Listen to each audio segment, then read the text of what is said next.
Yo, you ready to get depressed? Because today we're talking about this book right here called No Longer Human by Osamu Dazai. I've had this book for about a year. It's been collecting dust on my shelf, and I finally decided to crack it open and read it. And oh man, is it the darkest story I have ever read. This thing is depressing, gut-wrenching, sad, and it makes your heart break. It's such a heartbreaking tale about a man who feels outcasted from society to the point where he feels no longer human. And it just tells all about his tragic life. A quote on the back of it that is pretty much sums up the whole thing.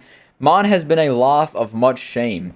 I can't even guess myself what it must be to live the life of a human being. And I do want to give one massive warning. If you're not in a good headspace right now, if you're kind of down in the dumps a bit, do not watch this video and don't read this book. It truly is depressing. I mean that when I say it. It is very adult. It's very explicit. There's themes of sexual abuse, attempts at taking one's life, and even like assaulting women is in here a bit too. It is just very adult in its themes, and it doesn't pull any punches. It's not like you're going to be reading a Dr. Seuss book. Just please, if you're not in the proper headspace, avoid this book for now. But to hop straight into the book now, it starts off with an unnamed author describing 3 different pictures from 3 different points in a man's life that we're going to soon find out is Oba, the main character of this story. But the 3 different pictures are from 3 different points. One in his early childhood, the second one being his teenager years, like high school, college, and then the third one is when he's an adult and he has gray pubes, gray hair, just really wrinkly and stuff. And while the unnamed author is describing these 3 pictures of the man, he just constantly is talking about how something feels off in each one of them. There's an uncanny valley feeling. He's saying he can hardly recognize Oba as a human, even though he knows most people would find Oba to be a pretty good-looking dude, which is a very recurring theme in this book. The speaker says there's something deeply disturbing about Oba, especially in the final picture specifically, because Oba is standing in a rundown room staring at the camera with a completely blank expression. And now we get into the first of the 3 notebooks that this book is divided up into that we realize are written by Oba himself at the end. And the first notebook starts off with this line right here. It starts off with the quote that I read you earlier. It says, "Mine has been a life of much shame. I can't even guess myself what it must be to live the life of a human being." And then we get into his childhood, and Oba explains how he doesn't understand the purpose that humans do certain things. For example, they're sitting around the table, all of them, and eating, and they're asking, "Oh, Oba, aren't you hungry? Aren't you going to eat?"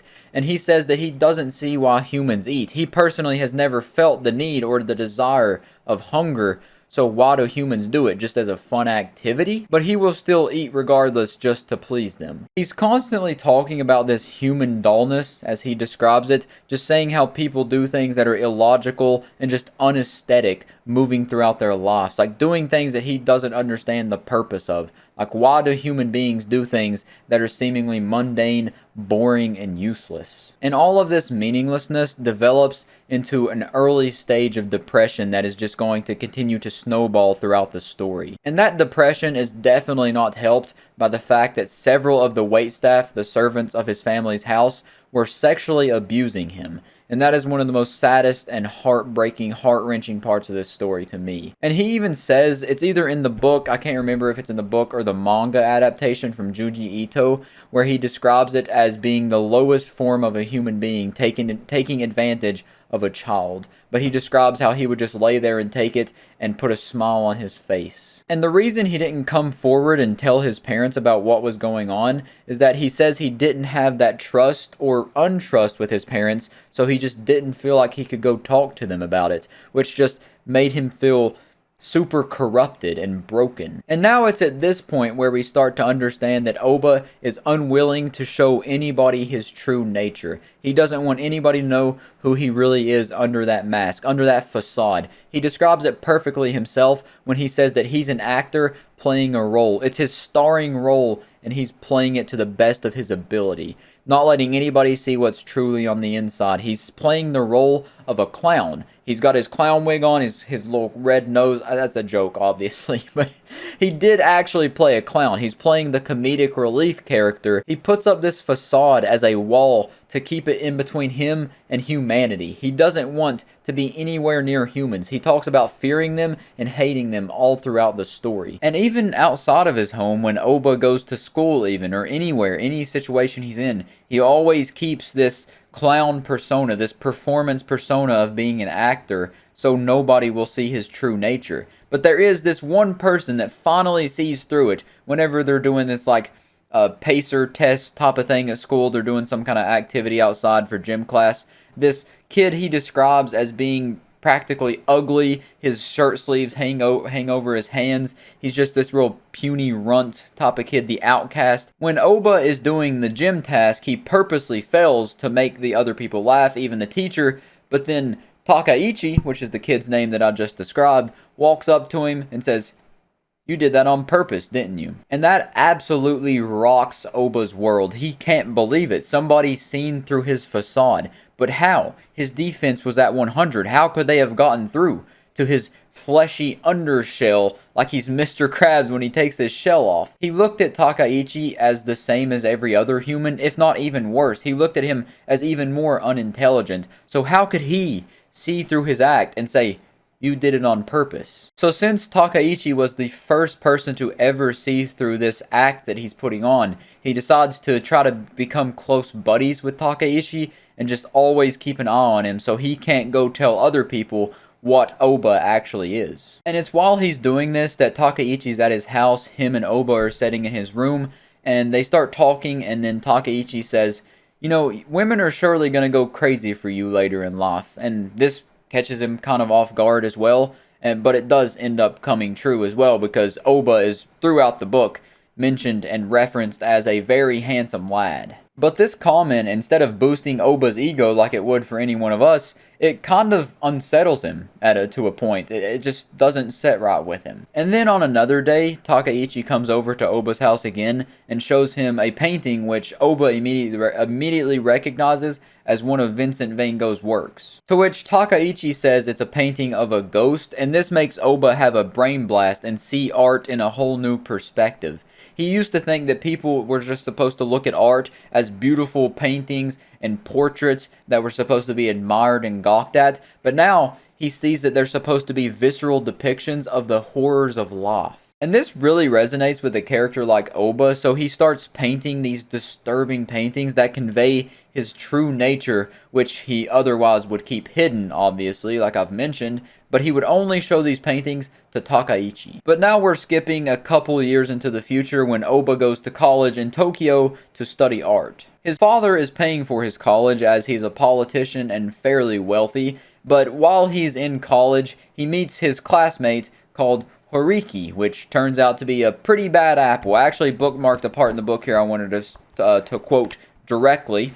If I can get this stupid bookmark to open the right book. It says, "Before long, a student at the art class was to initiate me into the mysteries of drink, cigarettes, prostitutes, pawn shops, and left-wing thought. A strange combination, but it actually happened that way. The student's name was Masao Horiki." And that is exactly what happens. This is the beginning of Oba's vices, which are alcohol, drugs, and women that send him into an insanely deep, dark, downward spiral that he never recovers from. And since Oba met Horiki, he has spent all of his time drinking, smoking, and running errands for this communist party that he has been indoctrinated in. But I do want to mention, when he does go to these Marxist gatherings, he's not enjoying himself. He doesn't actually become like a communist.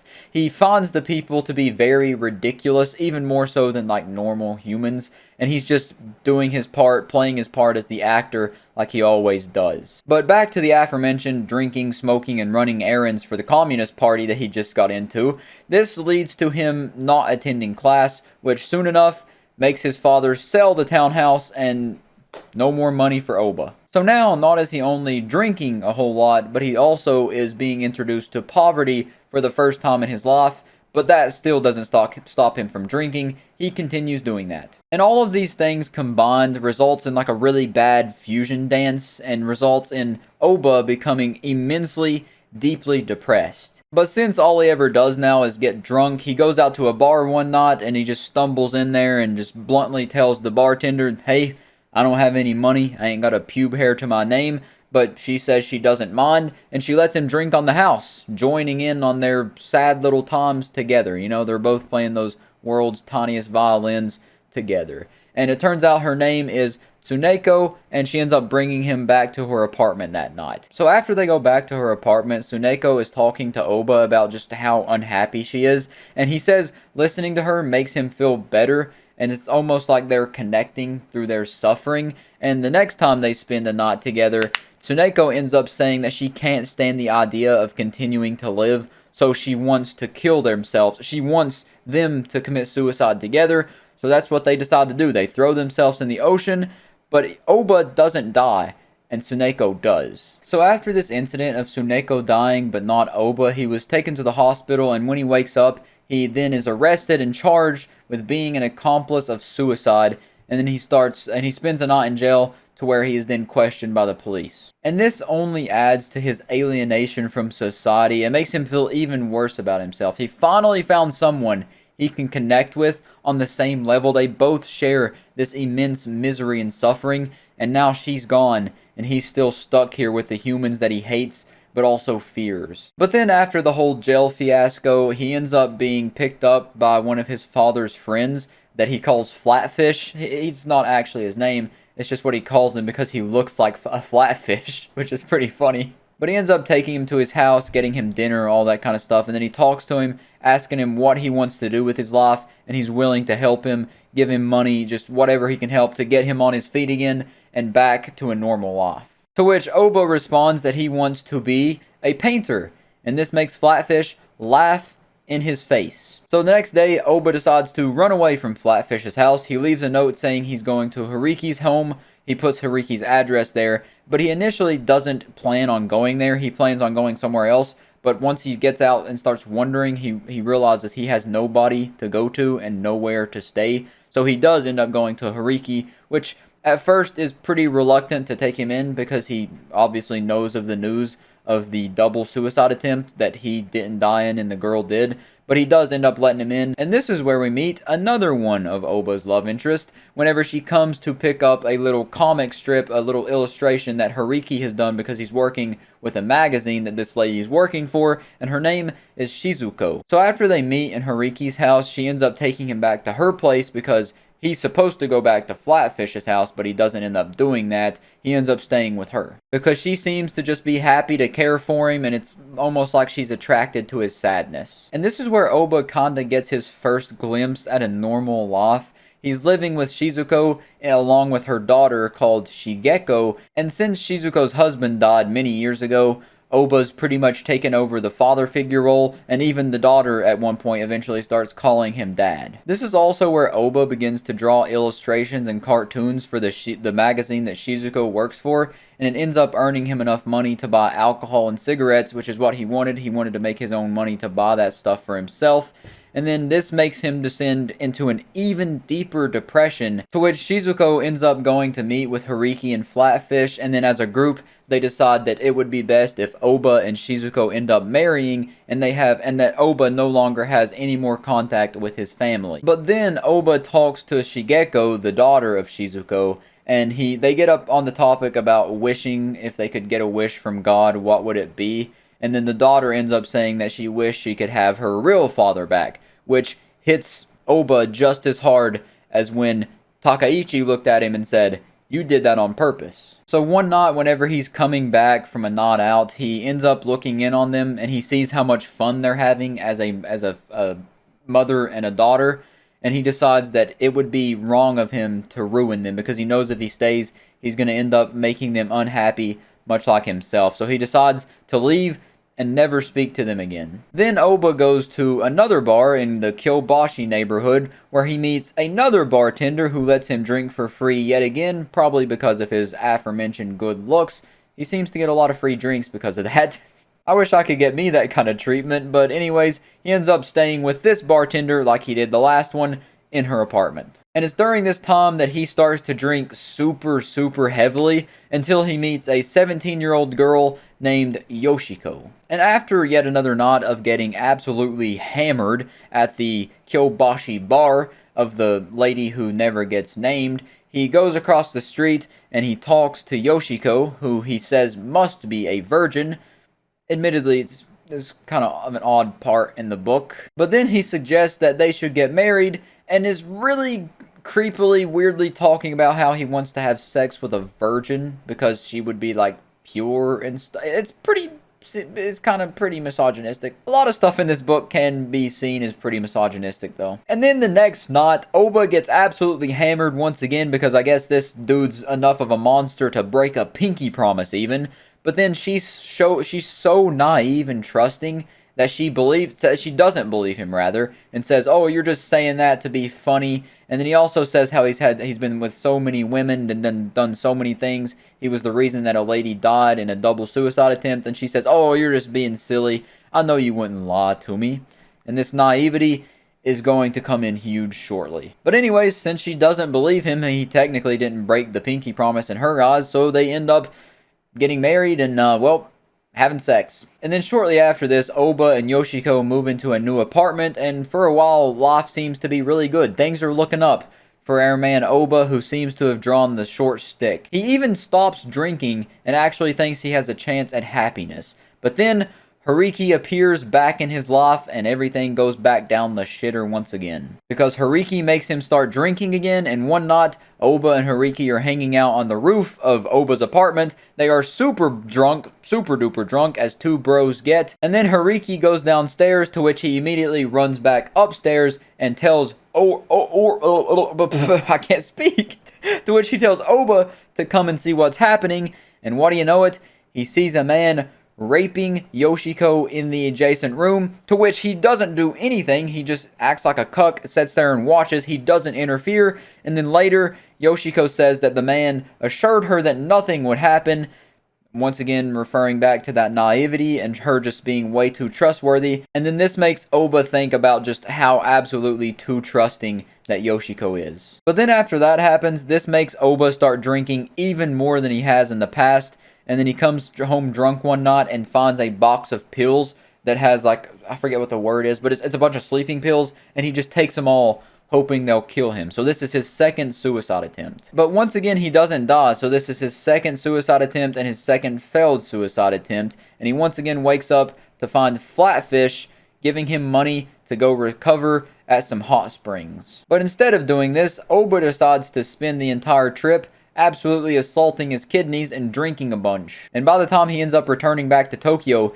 he is in really bad condition and is frequently coughing up blood, and he ends up stumbling home drunk. And this is where he stumbles into a pharmacy where he meets another love interest, but he's going there to get some medicine for his condition, and he instantly feels this strange connection to the elderly pharmacist behind the counter. He describes it as immediately being able to recognize another unhappy soul, and she also seems to recognize the same thing in him, and she ends up telling him to stop drinking, to which she gives him morphine instead, after she describes that she has the morphine and she uses the morphine because of a condition she had since she was 5. I believe it's some kind of palsy that leaves her like not able to use one side of her body. So she recommends it to him and says, like, stop drinking, use the morphine, because that's gonna be better for you. But of course, with someone like Oba, who doesn't use anything in moderation, he quickly becomes addicted to morphine and is constantly going back to the pharmacy, staying away from his wife for longer and longer periods, and ends up having an affair with the pharmacist so he can keep getting more of the morphine. But once it all hits a breaking point, he decides he's going to end his life once again. He's going to go for an attempt once more, and he writes a note to his dad. But before he can do so, before he can end up trying to kill himself, Hariki and Flatfish end up taking him to a psychiatric ward. And this, in my opinion, is the best yet the harshest part of the story. It's where he ends up feeling like a reject and says he, quote, feels disqualified as a human being. This is where he officially feels no longer human. And I want to take a break from the book real quick, hopping out of the pages, to the manga from Junji Ito. I know I haven't talked about it a lot, but right here in the manga, at the same point where he's in the psychiatric ward, there is an amazing part that I just really loved, where he makes Oba, the character Oba, have a conversation with the actual author, Shuji Tsushima, who's also in the psychiatric ward with Oba at the same time, and they start talking, saying how many similarities they have, saying how, oh, Oba, your life seems a bit more harsher than mine, because it is a little bit more harsh. Shuji didn't experience as many bad things, but it still was pretty bad, pretty similar. But it's just pretty cool to see Junji Ito pay respect like this and just have the two conversing, talking about their similarities, their differences.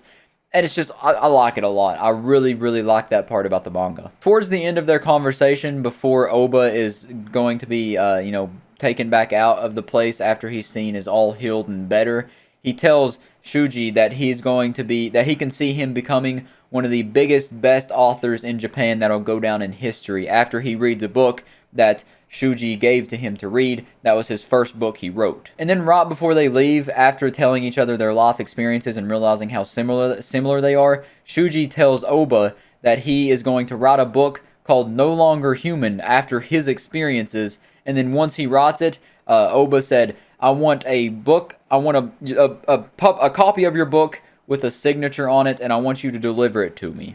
And they say, okay, and then they go their separate ways. And I just really love that. That was such a heartfelt moment, and I could feel the respect from like one author to another. It was just great. It was awesome. It gave me goosebumps, man. I really loved it. But anyways, to hop back over to the book, after he gets released from the mental ward, the psychiatric ward in the book, he ends up being sent to the countryside by his brothers, and that's where he lives with an older maid who watches over him. He doesn't have sex with this one, though. I think this is the only woman he's encountered in this book. Sorry. And he doesn't have sex with her. And this is where his notebooks come to an end, but I want to read this to you straight from the book so I don't mess it up, so I don't butcher this beautiful wording. It says, "Now I have neither happiness nor unhappiness. Everything passes. That is the one and only thing I have thought resembled a truth in the society of human beings where I have dwelled up to now as in a burning hell. Everything passes."